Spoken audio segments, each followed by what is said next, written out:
fé de Daniel, meus irmãos, a perseverança de Daniel, a coragem de Daniel, ela não muda apenas uma pequena parte da história, mas ela muda todo o ciclo de uma história, ela muda nações, ela mudou vidas. A fé de Daniel mudou uma nação, ela mudou o pensamento de um rei, ela mudou várias vidas através disso. E a sua fé, ela também pode trazer mudança para muita gente. Eu sei que a caminhada cristã, ela não é um mar de rosas. Talvez você sinta vontade de desistir algumas vezes. Só que antes de desistir, pelo amor de Deus, cuidado. Sabe que pode ter gente se espelhando em você nesse exato momento. Você não precisa ser pastor, você não precisa ser líder para ter gente se espelhando em você. Às vezes, existem pessoas que a gente se espelha e que essas pessoas nem sabem disso. Mas existem pessoas que servem de exemplo, sem terem um cargo específico. Precisamos entender que a nossa atitude de fé pode fazer a diferença na vida de muita gente.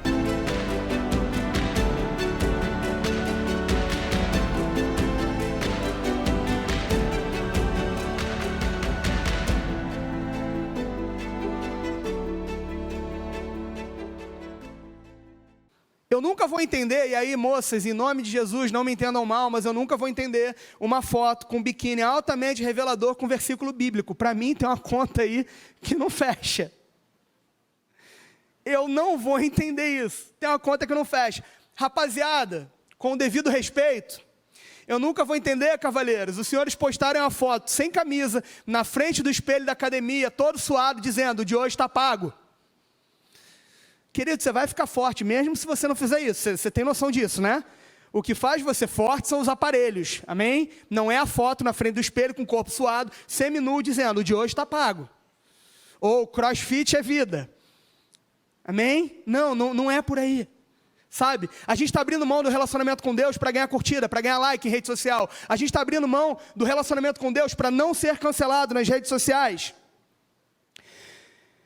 A gente está abrindo mão de valores ensinados aqui na casa do Senhor para ser bem aceito por amigos que não dividem os mesmos valores que nós. Pastor Demétrios e eu temos uma série de amigos no jiu-jitsu que não partilham os mesmos valores que nós. Quantas vezes a gente já teve que posicionar sobre isso?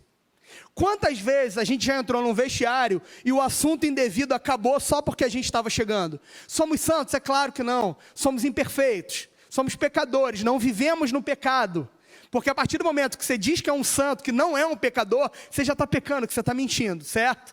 Então, não vivemos em pecados, mas cometemos pecados eventualmente. Por quê? Porque somos seres humanos, feitos de carne, vamos pecar, isso é natural. O que não podemos é nos acomodar no pecado e dizer, olha, eu estou aqui, está tudo bem, eu amo esse pecado e eu vou permanecer nele. Não, o pecado eu digo, não sobreviverá na tua vida em nome de Jesus. Mas nós precisamos entender que a posição tem que acontecer. Algumas igrejas, gente, eu fiquei perplexo. Recentemente, eu acompanhei a trajetória aí de um determinado pastor, e o cara simplesmente vendeu a igreja dele para um ministério grande para ele poder ser eleito na política. Eu falei, meu Deus, que absurdo. Um ministério lindo, uma igreja que começou do nada. O cara transformou a igreja numa igreja mega. E de repente ele vende para poder ir para um ministério maior, para poder ser eleito. Eu falei, meu Deus, onde é que nós estamos com a cabeça?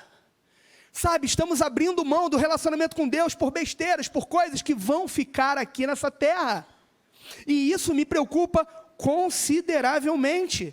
E se nós não entendermos isso, nós vamos ficar pelo caminho, meus irmãos. Tem um filme, que inclusive é produzido por um pastor batista, pelo pastor Alex Kendrick da Sherwood Baptist Church.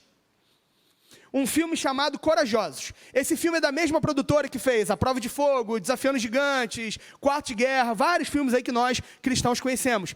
Tem uma cena no Corajosos, meu Deus, mas que é uma cena maravilhosa.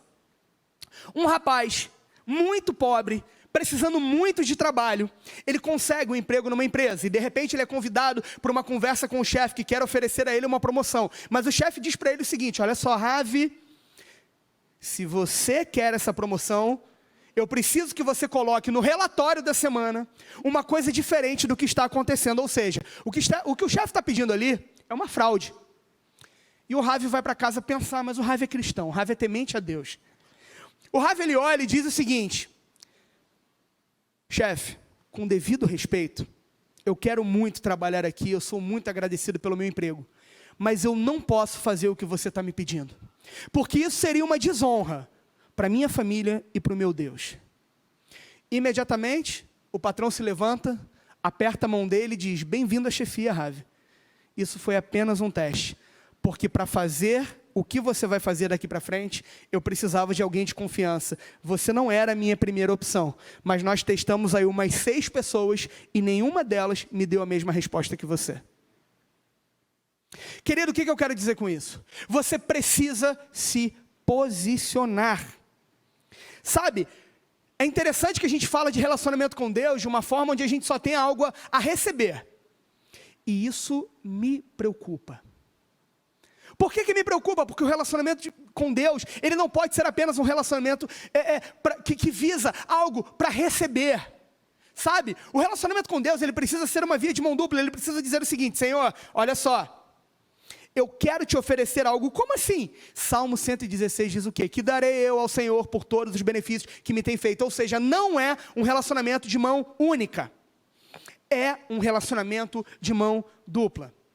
Claro, não pense nem por um minuto que um dia nós vamos conseguir chegar perto, em pensar, em conjecturar, em pagar o que Deus fez por nós. Esqueça, isso não vai acontecer. Mas ainda assim, a nossa obrigação, nosso compromisso cristão, de quem segue, de quem ama, de quem obedece, de quem teme, é simplesmente seguir, obedecer e dizer: Senhor, eu não posso fazer nem perto do que o Senhor fez por mim, mas eu vou fazer o meu melhor, porque eu te amo, porque eu te obedeço, porque eu te sigo e porque eu quero morar no céu com o Senhor. Se você ainda não tem um relacionamento com Deus, está na hora de você desenvolver um. E aí, gente, como eu adoro ouvir algumas coisas. Aí às vezes chega um adolescente para mim, 14 anos de idade, fala assim: Charles, eu não tenho tempo. Ai, meu Deus. Eu não tenho tempo para ler Bíblia, eu não tenho tempo para orar. Falou, filho, deixa eu te contar só um pouquinho como é que é o meu dia. E aí o moleque começa a chorar às vezes assim, né? Mas, gente, todo mundo tem tempo para se relacionar com Deus. Eu vou falar a mesma coisa, porque agora eu estou no Fundamental 1, então eu estou tendo que ser mais bonzinho, sabe, pastor? Eu sempre fui professor de Fundamental 2, né? Então, eu tinha uma maneira de lidar com os adolescentes, e agora eu estou numa sala de leitura com os pequenininhos. Então, eu tenho que ser um cara mais bonzinho. Porque os meus de 9º ano, quando vinham falar assim, data da entrega do trabalho, todo mundo entrega. Aí sempre tem um que resolve testar a sua fé. E ele chega para você e fala assim: pô, qual é, professor? Aconteceram as coisas aí. Ô, meu filho, senta aí, vamos conversar. O que aconteceu? Não consegui fazer o meu trabalho. Pô, tu não conseguiu, cara, tu deve ter uma vida muito dura. Senta aí, me conta aí. O que aconteceu? Não, porque minha mãe mandou fazer isso, meu pai mandou fazer aquilo, eu tive que fazer. E aí ele vai lá, ele conta, ele faz uma narrativa extraordinária, né? Dá tipo livros do Harry Potter, assim, dá uns 8 filmes no que ele falou ali. Ótimo. Aí eu perguntei para ele: cara, que vida dura, de verdade, mas deixa eu te perguntar uma coisa. Essa madrugada, o que você fez entre meia-noite e 6 da manhã? E ele diz para mim: eu dormi. Eu falo: pronto, está resolvido, você poderia ter feito o meu trabalho ali. Sabe qual é o problema? É que a gente está priorizando tudo, ao invés do nosso relacionamento com Deus. Nada contra as redes sociais, mas ela não pode ocupar o teu tempo, como ela tem ocupado. Nada contra os jogos de videogame, eu gosto demais de jogar videogame. Eu tenho um PS4, eu tenho um Switch, eu gosto de jogar videogame. Eu tenho um retrô, então, que é o meu favorito. Eu gosto de videogame. Mas aquilo não pode ocupar o meu tempo. Eu tenho que separar um pequeno espaço de tempo para o meu lazer. Agora, Deus tem que ser a prioridade na minha vida, e Ele precisa ser na sua vida também. Você precisa estabelecer um relacionamento e dizer: Senhor, mesmo que eu não tenha tempo, o Senhor terá prioridade. É incrível que a gente canta, né? As músicas hoje são meio comerciais, mas a gente canta: circunstâncias não alteram as promessas do Senhor, mas o fato é que a gente permite que isso daí aconteça, sabe? É fácil a gente pensar no mundo ideal, onde as circunstâncias não vão alterar, mas o problema é que elas alteram.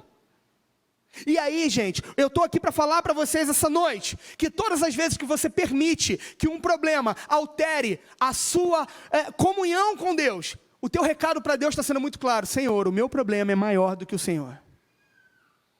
E isso é muito perigoso.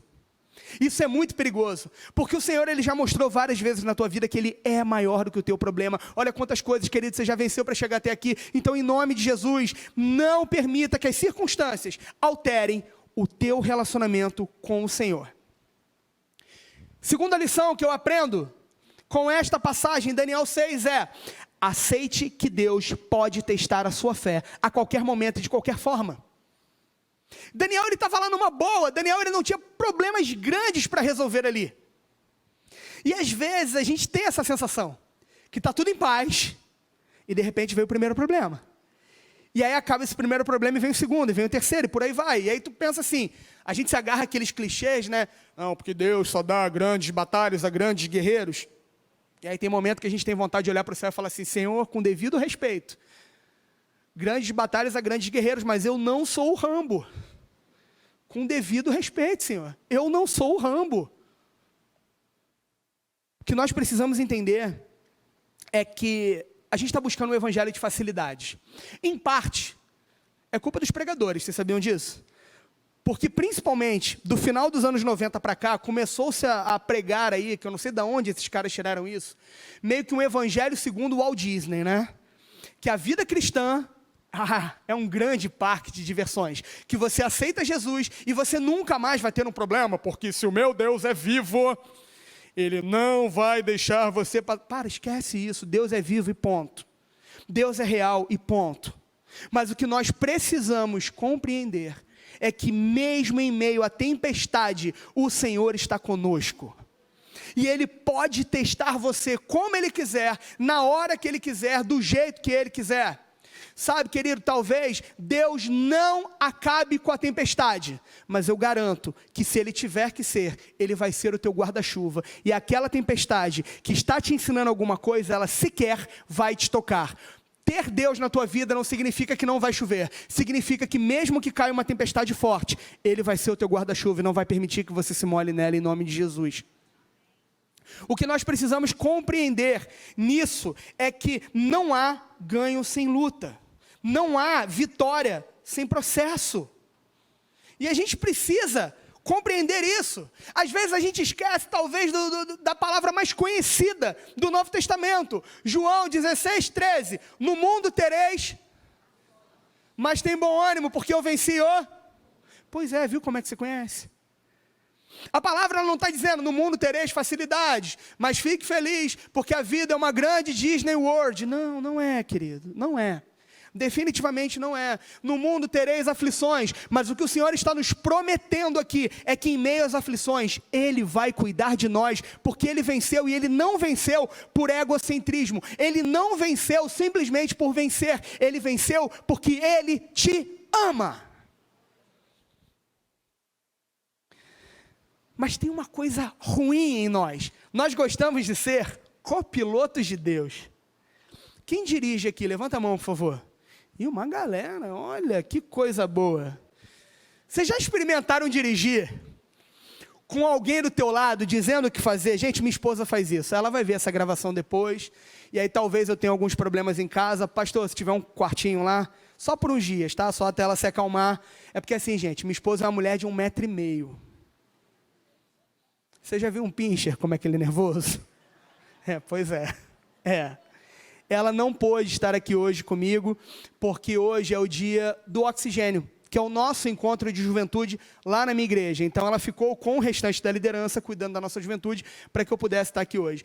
Então, mas o meu pincherzinho vai ficar aborrecido quando ela ver isso. Mas isso é um assunto para a gente trabalhar depois. Orem por mim em nome de Jesus. Tem uma coisa muito irritante quando você está dirigindo, que é alguém do teu lado falando assim, cuidado, olha o sinal. Ó, cuidado, tem um cachorro atravessando. Cuidado, tem lá um monte de estudante ali. Cuidado, pelo amor de Deus. Gente, isso é irritante demais. Se você faz isso, pelo amor de Deus, se liberta. Jejum e oração para expulsar isso de você. Pelo amor de Jesus. Isso é irritante demais. Ter um copiloto querendo dizer o que você vai fazer ou deixar de fazer enquanto está dirigindo. Meu irmão, minha irmã, isso é muito irritante, muito.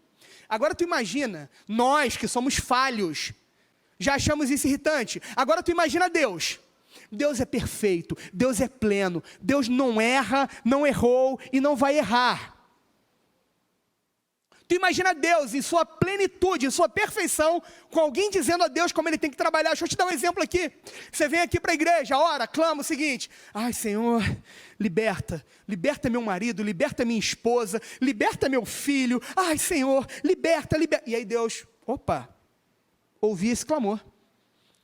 Vou trabalhar na vida dele para que ele seja liberto. Na primeira apertada que Deus dá, Senhor, coitado do meu bebê. 25 anos. Coitado do meu bebê, Senhor, não faz isso com ele não. Pelo amor de Deus, tu quer que ele seja liberto ou não quer, em nome de Jesus? Para com isso. Você quer a libertação do teu marido, tu não quer, minha irmã? Tu quer a libertação do teu filho, tu não quer, meu irmão? Pelo amor de Deus. Deixa Deus trabalhar, deixa Ele testar do jeito que Ele quiser, quando Ele quiser. Foi isso que aconteceu com Daniel. Daniel estava lá, numa boa. Ele podia ter contestado, poxa, Senhor, eu sou tão fiel a Ti, para o Senhor fazer isso comigo. Logo eu, Danielzinho, eu. Não, mas ele não faz isso. Ele se posiciona e diz, nada vai abalar o meu relacionamento e Deus pode me testar quando Ele quer, do jeito que Ele quer, na hora que Ele quer, da forma que Ele bem entender. Precisamos entender isso. A gente não pode ser fiel pela metade. A gente só escolhe ser fiel. Não existe meia fidelidade. Ou você é fiel, ou você não é fiel. Simples assim. Porque se você é fiel a Deus só naquilo que te convém, deixa eu te falar uma coisa. Perdão, você não é fiel. Você precisa ser fiel a Deus. Não dá para ser meio fiel. Mas se eu já tivesse sido nocauteado nessa luta, se eu já tivesse sido nocauteado por esse problema. A última vez que eu estive aqui nessa igreja, foi na palestra Convergir, em que a Marcela Bastos era uma das palestrantes também. E teve uma coisa que uma vez conversando com a Marcela, eu ouvi ela dizendo, a gente estava juntos no evento na minha antiga igreja, e aí a Marcela falou, quando essas coisas acontecem, se você foi nocauteado, levanta, cospe o sangue, e volta para o ringue, porque lá é teu lugar. E o Senhor vai ser contigo nessa luta, em nome de Jesus. Precisamos compreender isso. A quarta lição que eu aprendo com Daniel 6 a terceira lição, não fique intimidado com a força do seu adversário. Vem cá, tu já viu um leão no zoológico? Deu medo ou não deu? Pois é. Já viu o tamanho do gatinho? Pois é. E olha que você ficou com medo dele dentro de uma jaula, tá? Ele não tem como passar por ali. Agora você imagina o cenário de Daniel. Ele estava de frente com talvez um dos maiores predadores do mundo animal. Não é o maior, mas é um dos maiores. Só que você imagina aquele cenário, uma cova de leões. A gente não está falando de uma jaula bonitinha, ajeitada, do tipo do zoológico, não. Uma cova, um lugar escuro, horroroso. Daniel, ele imagina o medo que daria de entrar naquele lugar. Mas Daniel, ele vai até lá, sabendo que ele serve a um Deus muito maior do que ele. Muito maior do que os leões. Então ele não fica intimidado com aquele adversário. Gente, nós precisamos entender esse conceito. Na escola que eu trabalho, tem um aluno, ele é desse tamaninho. Ele parece o galinho Chicken Little, ele é uma graça, ele é muito bonitinho. Só que pensa num garoto abusado. Ele é desse tamaninho, e ele chama os garotos do 5º ano para briga, só para vocês terem uma ideia. Os garotos do 5º ano, ele.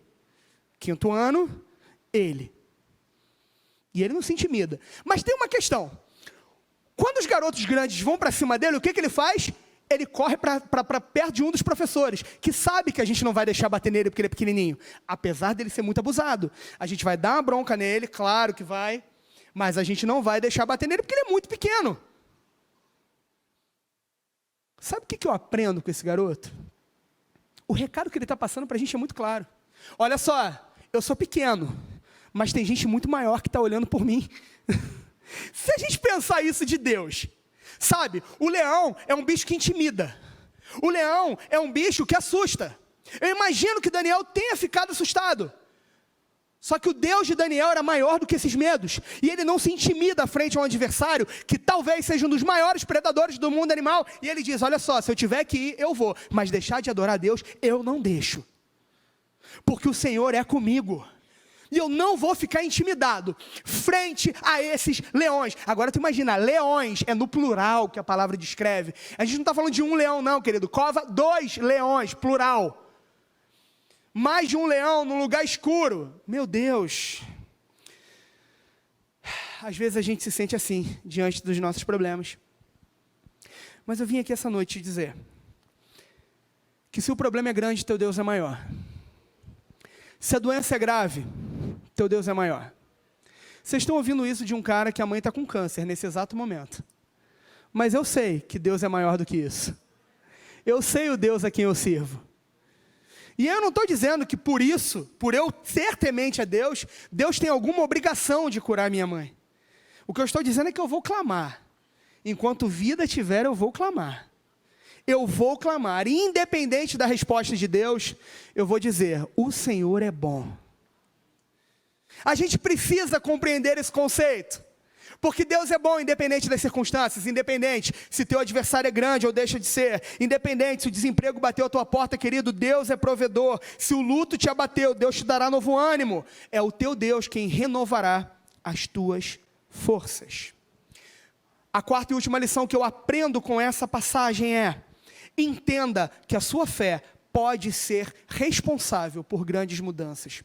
A fé de Daniel, ela muda não apenas a história daquele rei, mas ela muda a história de toda uma nação. Se você olhar com muito carinho o final do texto, lá no versículo 26 do capítulo 6 de Daniel, a partir do 25, está escrito: então o rei Dario escreveu a todos os povos, nações e línguas que moram em toda a terra: a paz vos seja multiplicada. Da minha parte é feito um decreto, pelo qual em todo o domínio do meu reino, os homens tremam e temam perante o Deus de Daniel, porque Ele é o Deus vivo, o que permanece para sempre, e o seu reino não se pode destruir, e o seu domínio durará até o fim.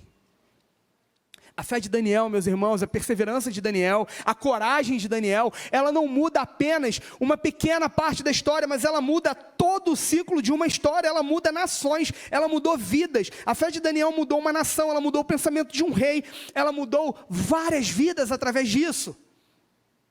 E a sua fé, ela também pode trazer mudança para muita gente. Eu sei que a caminhada cristã, ela não é um mar de rosas. Talvez você sinta vontade de desistir algumas vezes. Só que antes de desistir, pelo amor de Deus, cuidado. Sabe que pode ter gente se espelhando em você nesse exato momento. Você não precisa ser pastor, você não precisa ser líder para ter gente se espelhando em você. Às vezes, existem pessoas que a gente se espelha e que essas pessoas nem sabem disso. Mas existem pessoas que servem de exemplo, sem terem um cargo específico, sem terem um título. Às vezes a gente fica tão preso a esse negócio de título, de cargo. Meu Deus do céu, você pode estar sendo exemplo, querido, para alguém, você nem sabe disso. Precisamos ser exemplo. Precisamos ser exemplos da nossa fé. Galera do louvor, se quiser subir aqui, fica à vontade. Talvez você diga para mim assim: Charles, mas eu já creio. Tu crê, mas você segue? Charles, mas eu já aceitei Jesus. Pois é, mas você tem obedecido. Charles, mas eu já oro, mas você confia naquilo que você está orando? Seja um exemplo. Tema, mas obedeça. O que fez Daniel ser esse exemplo não foi apenas aquilo que ele acreditava, mas foi aquilo que ele demonstrou através da sua atitude. Se Daniel apenas cresce de uma forma teórica, talvez a gente não estivesse falando sobre Daniel, literalmente milhares de anos depois. Você entende como é que você precisa ser um exemplo de fé? Pode ter gente se espelhando em você, você que é pai, você que é mãe, pelo amor de Deus, seja exemplo. Um dia seu filho vai parar de fazer o que você manda, e ele vai provavelmente fazer o que você faz. Então você precisa ser um exemplo. Quantas vezes eu já ouvi de adolescente: Charles, eu queria que meu pai fosse em casa o que ele é na igreja. Meu Deus, isso me parte o coração. Me parte o coração porque em alguns casos eu sei que isso é verdade. Precisamos entender que a nossa atitude de fé pode fazer a diferença na vida de muita gente. Coloca para mim, por favor, Tiago 2:17. Tiago 2:17.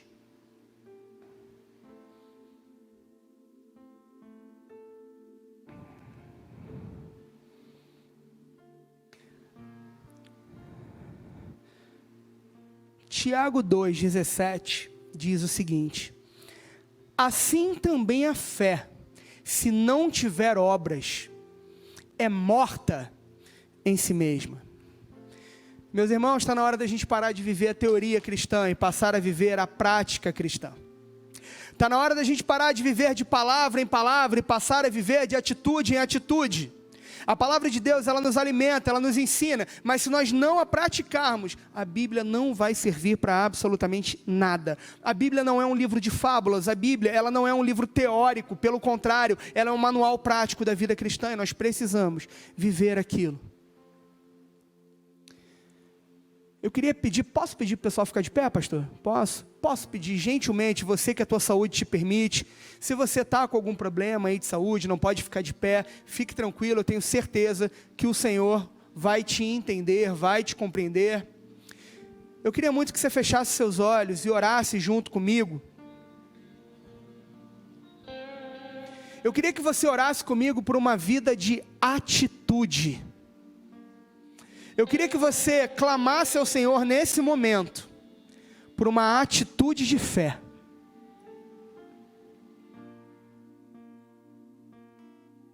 E eu queria, já com a permissão aí do pastor Demetrios, que falou comigo um pouquinho antes aqui da palavra, eu quero também abrir esse espaço para você que ainda não entregou sua vida a Jesus, você que ainda não está caminhando. Eu não vim aqui te fazer um convite religioso.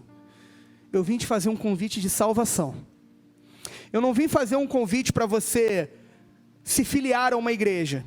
Eu vim fazer um convite para mudar a sua vida. Eu não vim aqui te falar que o pastor é bom, embora ele seja, tá?